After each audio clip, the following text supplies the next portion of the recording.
And we are live. Hello, everyone. Welcome to the Gathering Paracast. I'm Stephanie. And I'm Heidi. And we have original co-host. Hi, I'm Kristin Barton. Yay! So the Three Musketeers are it back. is. So when we started the show all those years ago, I don't even know, was it a decade ago? It was a long time. Oh, I think it was a probably longer decade, than that. maybe longer than that. Yeah.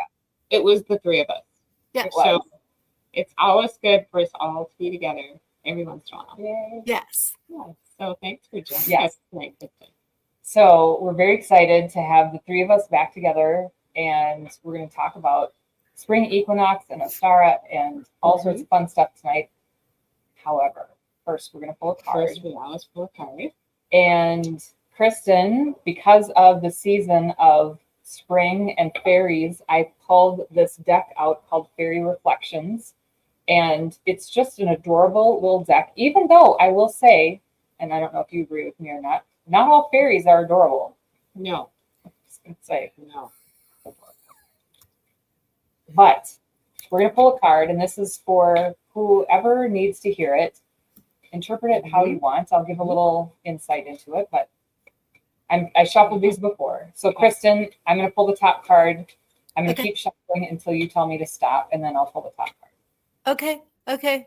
Let's go now. Okay. Top card. This is called Sanctuary. Ooh. And it says, within your heart, a space of regenerating sanctuary awaits. So you can show that to the folks. Give them a close-up view. What number? Oh, I guess it's probably in alphabetical order. It's very pretty. Look at that. Oh, yeah. That's Pretty. Cool. Mm-hmm. It is. And it has a picture, for those that are listening only, it has a picture of a fairy in a long gown with long flowing hair and wings. Mm-hmm. And there's just some very soothing colors, blues and greens and She's looking at a book or something. And she's reading a book, and some magic elements are coming out of the book. Yes. So I'll just read a couple of sentences, and then everybody can do what they want with this. Take it into your own heart.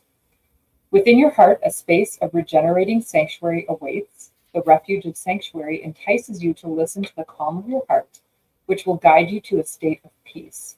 Through sanctuary, feelings of anxiety and turmoil can be put to rest by connecting to the healing and rehabilitating essence of inner silence. Mm-hmm. And that's all I will read, because that's enough. Yeah. But it's a very serene card. So thank you, Kristin, for pulling Sanctuary. Yeah. We all need sanctuary, for sure. We do. Oh, yeah. Maybe this time of year especially, because Kristin, right? Yes. You know what's going on, so tell us what you know. Well, first of all, happy spring to everybody. I love the vernal equinox. I love them all. I'm a witch. I do the Wiccan Wheel of the Year, so I love all of them.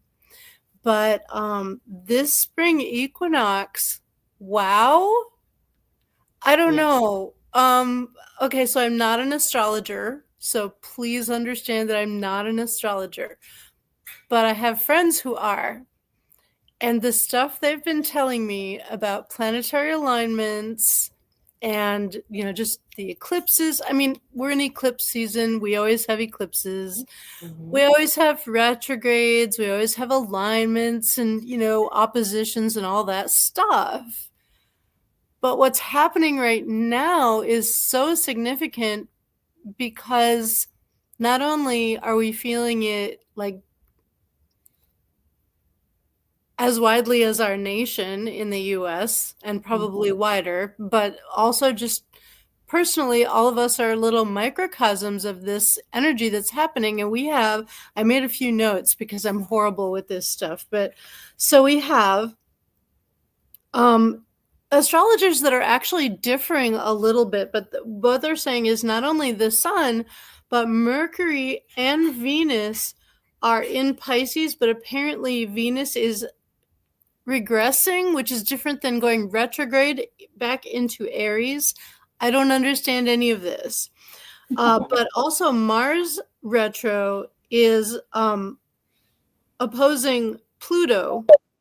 And Pluto shifted into Aquarius in September, which is supposed to bring things like emotional flashbacks, highlighting insecurities, highlighting unresolved emotions, stuff we all love, right? Yeah. And then we've got Venus in retro until April 12th. And then we have Mercury in retro until April 7th. So what this means, just food bag dog for somebody who, like me, is not particularly savvy, it means that this is a heavy, heavy time of dealing with personal stuff, but also like anything that is buried as far as like your business, your family life, anything. It's not just personal, but it's also personal. So the people who are going to have trouble with this sort of energy going into the vernal equinox, which is the time when we traditionally we plan what we're going to plant in our life and also plant physically. So in order to handle all this energy, if we want to use a visual, it's like if you left your garden completely unattended and didn't do anything to it over the winter, and then all the snow melts and you look out into your garden and there's a bunch of broken pots and tricycles and, junk all scattered all over your garden. So not only are you having to prepare your garden normally to plant it, you're having to get rid of all the junk that is your repressed emotions and your baggage and, all the things that are hidden in your life. So all this shadow work, we talk a lot about shadow work in spiritual context. That's heavily highlighted. I'm sure, Heidi, you know this. But apparently this spring equinox is going to bring in a lot of problems for people who dig in their heels and will not accept letting go and accept change. And a lot of people have trouble with transition and with change, right? And I'm one of them, sometimes I struggle with that. So, but that's what it's about. And all of these planetary things that are happening, we had a full lunar eclipse on March 14th, right? So the full blood moon, a full lunar eclipse as well. I was leading a full moon ritual with my coven on that night, and it was extremely, I don't want to say heavy because it was a beautiful circle, but it was it felt auspicious, or I don't know. It felt like there was the weight of expectation in the air. Mm-hmm. And so this equinox, for me anyway, what I'm recommending that my coven members, my students do, and what I'm trying to do myself, is to let go of attachment to expectation, because attachment to what's going to happen, because when everything is being cleared, it's chaotic, right? Think of if you're moving a house, everything's in boxes, you're packing everything up, you're deciding, what am I going to throw away? What am I going to keep? We're doing that spiritually.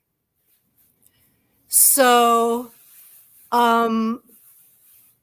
being willing to roll with stuff, being willing to be it's not going to go exactly as I planned, even if I've got all my boxes and my charts and my graphs and got everything, my spreadsheet of when the movers are supposed to show up and all the stuff that you do to try to stay on top of a transition. Spiritually, we're going to feel buffeted about by the winds of change. And it's going to be unsettling. In my opinion, it's just going to be unsettling. And so being able to sit with your discomfort, if you have that discomfort, and not demand right away that you know exactly what's going on, which is me. Mm-hmm. I'm like, I want to know what's going on. And we're not going to know. And if we ride it, like if we like think of it as like surfing with these winds of change and all the things that we're being asked to let go of. If we surf on the top of the wave and just make minor adjustments and allow that wave to help us kind of communicate with it and balance, I think that we'll come out feeling a lot better, a lot less beat up. Mm-hmm. And we might be able to get some blessings out of it. But if we hold on tight and try to maintain control, we're not going to be able to maintain control. Mm-hmm. That's my analysis. You guys can put in your 2 cents. But that's what I'm thinking, and that's what I'm trying to do personally with this equinox. What do you guys think? Yeah. No, I agree. And it's interesting, when you think about trying to fight the current, you're not going to win. Yeah. Right. And so sometimes, it's easier just to like let go and try and flow with that movement than try and figure out what's going on. And it's interesting too, because just in the last, February, everybody was coming into the studio here when we were doing sessions and saying, oh my gosh, I'm so tired. I feel so heavy. It's so, all those things. And then March, it's like it opened up. The energy is opening and flowing, and there's movement, which is, it feels like the exact opposite of what was happening last month. So it's kind of freaking some people out too, because like you said, what's happening? I want to know, like, why is it different? And it's like, well, just because that's the way it is. For a while it was just stopped or stuck or whatever again, I don't understand all of that side of things, but and all of a sudden it's just like the gates opened and the waters are rushing and here we go. And just ride the wave because you're not going to make it do what you want it to do probably. So you better just enjoy the ride. Roll with the flow. That's really what I think. But I often try to remind myself, and I also remind my students, because when we teach, we learn that from chaos comes amazing creation. Mm-hmm. So it feels chaotic, right? Because all this stuff is coming up, and for me, I'm all water. I think I've said this before. Pisces sun, Pisces moon, Cancer rising. Pray for me, y'all. I'm not okay. And some other, but without giving my whole chart, I'm all water. Mm-hmm. And so I have a hard time with containing things. It's like I need something to help contain me because I'm so watery. But from chaos can come lots of really cool things. It's just like sometimes your best memories of like being on vacation is when you had something planned but it didn't work out, so you went and did something else. And that's what I'm trying to like feel about this particular time. I'm preparing to lead our Ostara, and I'm looking very forward to that. And we always, plant our gardens, we bless our seeds, we do an egg spell, actually, where we take hard-boiled eggs. We do this every Ostara. We even have the sacred Sharpies that we only use for this purpose. And we in circle, we write on our eggs everything that we want to manifest that we're planting in our life, right? So we decorate these eggs, and then we do a power raising. We empower the eggs, and then one of us will take them and cast them into running water. And that is the way to, release the spell into the universe. And so I guess what I'm thinking of is, because it's extra chaotic, it's extra liminal, that means that there's more potential to take that kind of the raw materials of that and create something really cool from it going forward. So even though we can't control it, I think really visualizing and manifest, like really using your manifestation skills right now, really like, what do I want? You know, and even like write it out. I'm writing stuff in I have a journal that I've started writing with in a pen, which I haven't done in years. And I'm trying to write stuff out, because in the writing out of what I'm visualizing, it seems to help solidify it. It helps me create what I really want. And so I encourage people to, even though it's chaotic, take that chaos, see it as raw material, and manifest the crap out of everything you want, and really ask the universe for what you want. Yeah. You know, like now's the time, right? Yeah.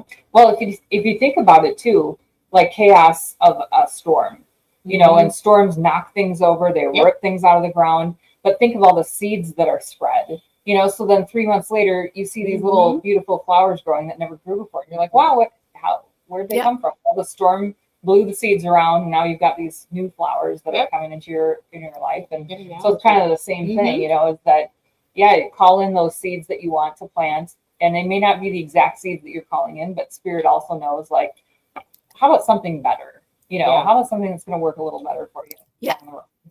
So, I like it. Very cool. Yeah. Yes. Yep. So that's, I guess, that's what I'm trying to do, is trying to just kind of see this as a time of power. And there's always power in everything that is happening in our world. If you're a person like me whose spirituality is heavily associated with the earth and with everything that goes on in this realm, naturally speaking, you know, the whole pagan, the woods are my church routine, that's kind of me. And I just try to realize that no matter what's going on, there's always a way to spin it so you can work with it. And if you work with it, it's like when I'm teaching spellcraft to my students, and although we do low magic, I'm not a high magic person. I don't do ceremonial magic. I'm a very much a kitchen witchy type person. But I explain that you can do the same spell at the new moon as you can do at the full moon. You just have to change the spell to fit the lunar cycle. If you're going to be riding the lunar cycle to try to manifest something, you're going to change how you're going to do it. If, say, the moon is waning, you're going to think about, what am I trying to diminish? Because I'm riding the lunar cycle of it waning, so it's diminishing. But if it's waxing, I think in terms of, what am I trying to increase? And you're going to get the same outcome. You're just changing kind of how you ride the energy. So that's what I'm trying to remember. Because a lot of times I forget I'm a witch. It's like, oh yeah, I know how to do this stuff. You have a human moment for a minute. Yes. Oh, wait. Yeah. So there's so much potential in what I'm getting. And I have a lot of friends who are readers, and I've actually started doing psychic readings periodically as well.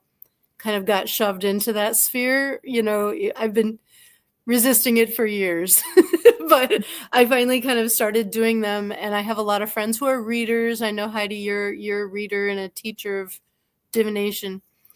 And a lot of people are, when they're doing readings, they're seeing just massive change, but also opportunities for prosperity, which I think is really interesting because of, and I'm not going to get political, but there's a lot of uncertainty with the market and with financial things right now. And that's all I'm going to say about that. But it's kind of an uncertain time for a lot of people, right? Mm-hmm. So when you think in terms of like, wow, really now I can manifest like financial boons? Well, maybe. I feel like it might be a good time to try to do that. And like, there's a lot of energy right now that is kind of leaning toward like it being auspicious to like start a project, start a business, start writing that book you want to write, start doing, whatever it is that you've always thought you wanted to do. Maybe now is the time to start manifesting that because of the massive changes. And people are saying, a year from now, our lives are going to look a lot different.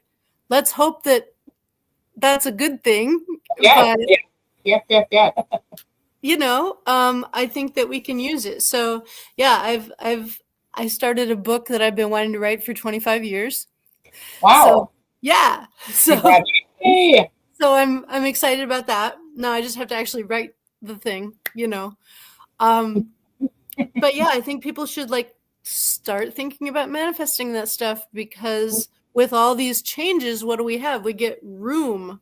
When you move a bunch of stuff out, you've got room for new stuff. Yep. Absolutely. Yep. Absolutely. Yeah. Those flowers that the seeds got blown into the yard maybe couldn't have grown because that big overgrown tree that needed to come down was in the way, and these flowers wouldn't have grown. So yeah. So it's all right. So think about what's blowing around your world and what you might want to blow into your world that's going to be helpful for this upcoming season. Yeah, for sure. That sounds doable. I love it. So you said that you have some like ceremonies and stuff coming up. Can you just tell us a little bit about that? Oh, sure. I've been doing it for so many years that it's almost hard for me to describe because it's something that I do so naturally. But like, I run a coven of traditional Wiccans, and we celebrate the Wiccan Wheel of the Year. And so it is Ostara, which is the vernal equinox. And that is a time for celebrating, the potential of the fecundity of the earth, the potential of, we could literally plant whatever we want. What are we going to plant? What do we want to make happen in the coming year? What do we want to eat? What do we want our lives to look like? And so it's this heavy time of planning. And it's very important to plan, because when it comes time to reap, of course, if we have not done a very good job planning, then what we reap may not help us get through the next winter. Even though, Wicca is very, it's earth-based, so it's very kind of harkens back to the idea of an agrarian society. We don't really have an agrarian society anymore, but we still depend heavily on the crops, right? We depend heavily on all the things that we've always needed as humans. And we're also at the mercy of the weather a lot of times, and things like that. So it's going to be important it's a sacred thing. A lot of people are like, I'm just going to plant these carrots. And it's like, okay, yeah, plant the carrots. But we, hold the seed, pack it in our hands, and we bless them, and we talk about the things that we want to bring forth. And we, create holy water to water the seedlings with. And we make a big deal out of it, because when you notice the natural order of things and how the cycle of life on this planet perpetuates itself, you connect yourself to the mother. And in my religion, we are all part of her body. We are all part of the Mother Earth. And so are the ants, and so are the water buffalo, and so is the grass and the trees, and we're all her children. the fish, the flying things, everything. And so by connecting with that, and you'll find that Wiccans, even if they live in a city condo, they're going to have like something growing on their veranda, or something. They're going to have like they're going to grow herbs in their window or something, because we want to connect with those things, and we see it as super sacred to acknowledge that. So Ostara is all about that, but it's also the vernal equinox. So what does equinox mean? It means the equality of light and dark. So you'll have your vernal equinox in the spring, and then you'll have your autumnal equinox in the fall, right? So what we do in my coven, and this was what the coven that trained me did, is that we have a red candle and a green candle. And the red candle is the winter fire, and the green candle is the summer fire. And we actually switch them. So we'll start off with the winter candle, the red candle burning. And then we ceremonially take the source candle, which is already always on our altar, and we will light from the source, we'll light the summer fire candle, and we will douse the winter fire candle. So that signifies that although the light and dark are equal right now, we're going to lean towards that summer fire and go into the coming out of our shells that we do when it gets warm out, right? So we've all been hunkered down in our houses because it's cold, right? And we're all with our internal fires in our fireplaces and our hearths and trying to stay warm and doing all that, and like eating up the stores from last year's harvest. And now it's time to come out. It's time to be like, it's time to go out in the community. It's time to get the sunlight on our faces again. It's time for us to do stuff in community with each other, helping each other. The snow goes away. So like I say, you can see all the garbage because the snow has melted. So you go and you pick up stuff, right? To try to make everything beautiful again.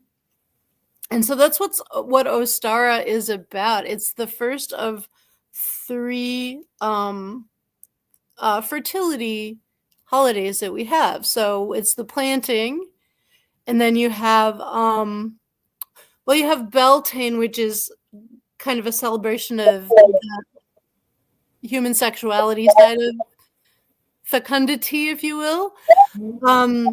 But like at Litha, the following one, all the crops are growing, and it's the great marriage between the god and goddess. And then at the autumnal equinox, you're harvesting. So it's that the equinoxes are very important because they balance the year out. But with our wheel of the year, it being a wheel, it means that wherever you are, you have an equal and opposite point. And so you're always kind of aware of the balance of that, because the wheel of the year is an exercise in balance, and the cycle of life is a cycle of balance. And that is why we're taught in Wicca that rather than good and evil existing outside of us as independent forces, we have light and dark, and good and evil are kind of human judgments. So, I mean, certainly there's a lot of stuff that the dark, all evil is dark, but not all darkness is evil. All good is light, but not all light is good. Right. So you're always aware of this balance. And so when we take a look at the equinox, you've got that time where it's literally balanced. It's completely, that fulcrum keeps steady. And so it is a time, it's like walking between one room and another room. It's liminal.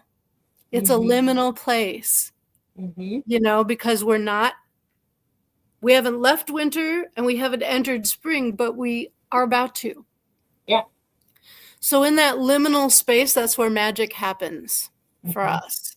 So this is a time, I mean, we'll do spells at any time of the year, but it's a time to really think about, like, what do I want to manifest and what do I want to use my witchy skill set to kind of bring about.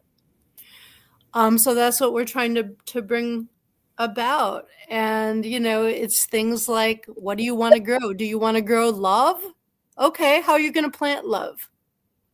How are you going to tend love? How are you going to watch love grow? And how will you harvest love?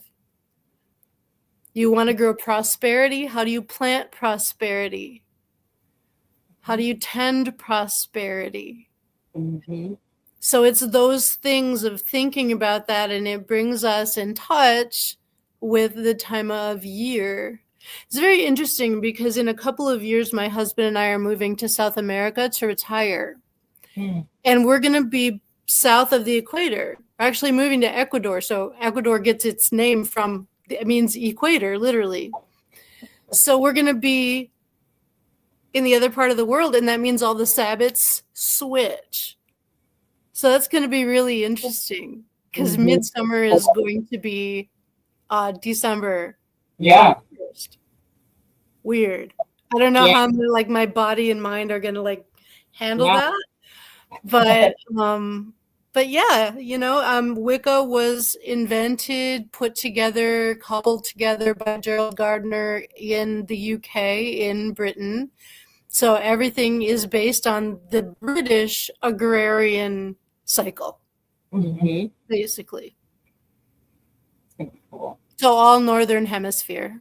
Yeah, that's going to be interesting. Yeah, I don't know how you're going to do it. I remember you saying that a while back that you were going to go, and I was like, that's so cool. That's going to be amazing.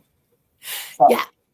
We're very excited. We're very, very excited, but there's a lot to do. There's a lot to tie up. There's a lot to consider when you're moving countries. But it's also a time, like for me, because I'm thinking about doing this, even though it's more than one annual cycle of the creation that happens in this realm, I'm still thinking about like planting those things that I want to harvest at the time that I leave. So you can also plant or create things that take longer to gestate than just an annual cycle, like a plant or a crop would be. Yep. So I invite people to think about it. Yeah. So what are you ladies planting in your lives? What are you doing? Peace for me. It's been quite a tumultuous year this year. So I just need peace. Peace. Well, peace. Yeah, I mean, that's a beautiful thing to cultivate, serenity, simplifying.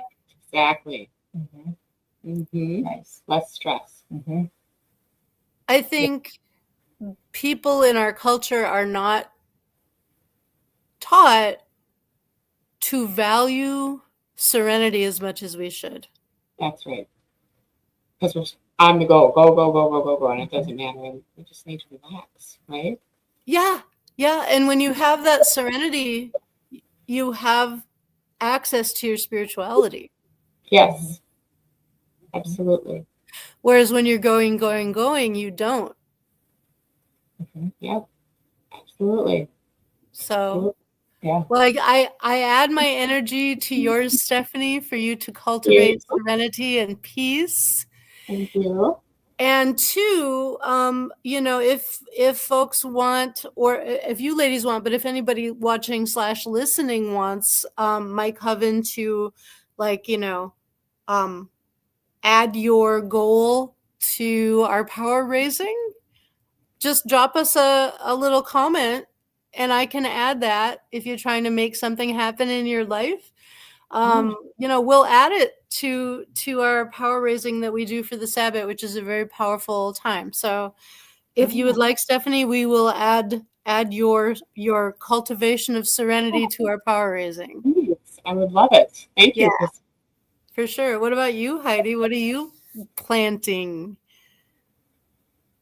The thing that I'm thinking about this year, and I want to manifest it more this weekend. I'm doing a retreat for the spring equinox, we're going a little bit north to a lake, and there's going to be, I don't know, about 20 of us, and we're going to do a full like manifesting weekend around this energy. And so I'm super excited. And so I've kind of held back a little bit on what do I want, because I kind of want to see what spirit shows me that I need to, like, what am I going to work on? But one of the things that has come up for me that I'm going to maybe think about manifesting, and we'll see if spirit agrees, but it's collaboration. And, you know, just working with other people and collaborating on ideas and healing and growing and learning and community. And so that's kind of been my thing that I've been thinking about this year and planting. But I'm going to see what spirit has to say this weekend too. But if I had to put my 2 cents in, which I can, there's mine as community. Nice. I love it. I'm jealous. I want to go on a retreat. So fun. That'll be fun. I know. I'm super excited. So yeah, really good group going. So but nice right there. So it is. Yeah, for sure.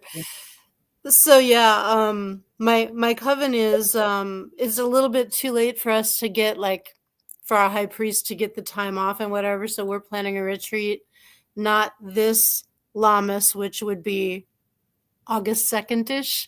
But the following Lammas, our coven is going to go and rent a domicile in a park, you know.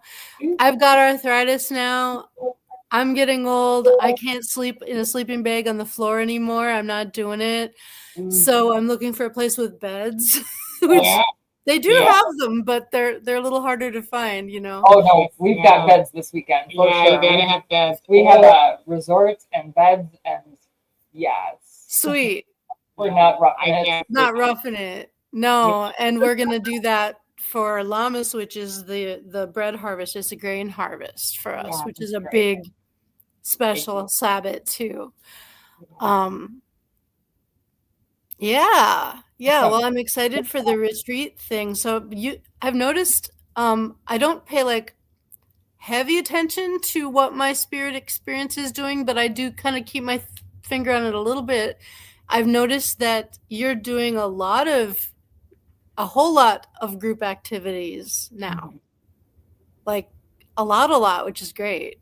Yeah. Women's circles and meditations and retreats and all sorts of, So that's why my manifesting is around community and collaboration. So nice. We'll see where that goes. But this has been so much fun to have you with us on our show. Yes. Thank you. Thank you for sharing with us your ideas and thoughts and just things to contemplate around the spring equinox. It's been really great. And it's always good to see you. Absolutely. Hopefully good to see you ladies too. I don't even know when you were on with us last. I know. We got to get you here in person. Yeah, it's been a while. Time. Yeah, absolutely. Yeah. Yep. Well, we've got 2 to 3 years left, so we can make that happen. Yes. Yeah. And I always love seeing you, and it's just lovely. It's lovely to talk to everybody too. Well, thank you. I think we'll close it out. So thanks to everyone who's watching. Thank you to the troops who may be watching. Thank you for your service, and please be safe wherever you are. Absolutely. And again, we just love having you all around the metaphysical table with us. Thank you to Kristin Barton, Wiccan High Priestess, for being with us tonight, and our producer Jason Trost, who is amazing, and we just love working with you and Cryptovania TV. And we'll have Bob Peterson on with us next week talking about out-of-body experiences. So definitely stay tuned, and we'll see you then. Yeah. All right. Bye, everybody. Bye.